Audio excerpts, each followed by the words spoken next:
In this lesson, we're going to make our remaining time change dynamically, so that whenever we update the time by using this select box for a particular activity, remaining time will also be updated. And the reason why it's not updated right now is that within ActivitySecondsToComplete component, we calculate remaining time and assign to the seconds constant only once when this component gets instantiated. But as we can see, this whole expression depends on a couple of other variables, such as activity object and timeline items array. And to make some expressions to be recalculated dynamically, we can wrap this whole expression within the closure, and this closure will pass into a computed function, like so. And this way, whenever one of the reactive dependencies will change within this closure, this whole closure will be executed again, and our seconds constant will receive a new value, since it is now a computed property. And actually, let's also move this format seconds function call to the template like this. So before checking it out in the browser, let's go up and import computed function from the Vue package. And in the browser, let's try to change remaining time for a particular activity. And now, as we can see, component which displays this remaining time always updates, depending on which option we're going to select by using this select box. But still, this remaining time shows in a little bit confusing form. Because what if, for example, we have already measured more time for this activity than we have chosen by using this select box? In this case, remaining time should be displayed with a plus sign, because we have actually tracked more time than required based on our set goal. But if actually we have tracked less time than required, then this remaining time will be displayed with a minus sign. And to change the sign dynamically, let's create one more computed property within ActivitySecondsToComplete component. I'm going to create new constant called sign. Here let's use computed function and specify the following expression within the closure of this computed function.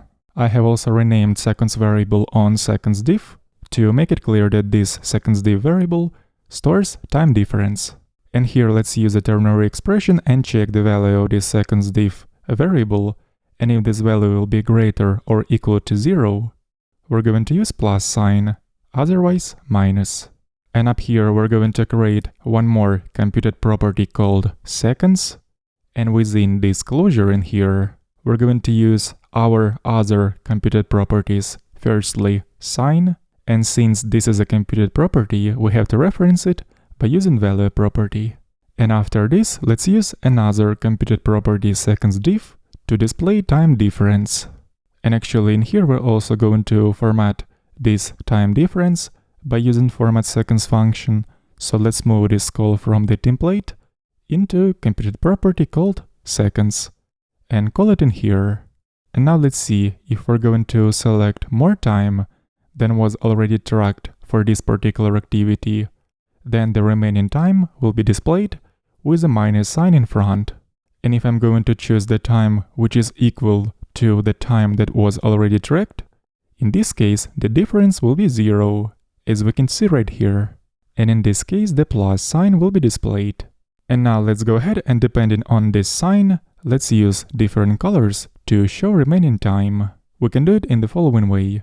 Let's create another computed property called color classes.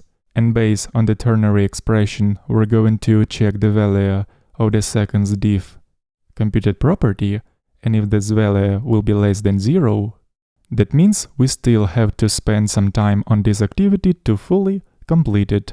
So in this case, we're gonna use the following classes to make this component red. Let's make background color red with a tint 100, and the text color will be red with a tint 600. Otherwise, we have already tracked more time than we've initially specified. So in this case, we're gonna use green tints.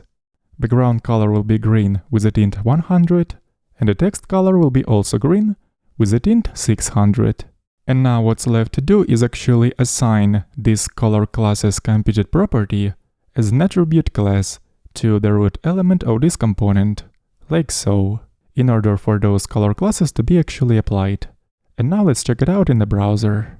And here we go. Whenever we still have some time to track to finish particular activity, this block is shown by using red colors. And whenever we have already tracked more time than needed, the remaining time block is colored with a green color. And now let's go back to the editor and do a little refactoring. For example, in here we're applying two attributes with the same name, class attributes. So right now let's do a little refactoring, and in here, instead of applying two attributes with exactly same name, we're going to use one attribute. Let's just create computed property which is going to hold all necessary classes which we're going to apply. So in here, let's create constant classes, and then let's copy over all the classes that are currently applied to the root element of this component. We're going to paste all of those classes in here, and at the end, depending on the state of this remaining time component, we're going to use another computed property color classes. And then instead of using two attributes class for this element, we're going to use only one. And as a value, we're going to use our new computed property called classes like this. And after this, we're gonna get exactly same results from the visual perspectives. And our classes are changed dynamically based on the selected value, since these classes are computed properties that actually depend on the selected time. So let's continue working on our project in the next lesson.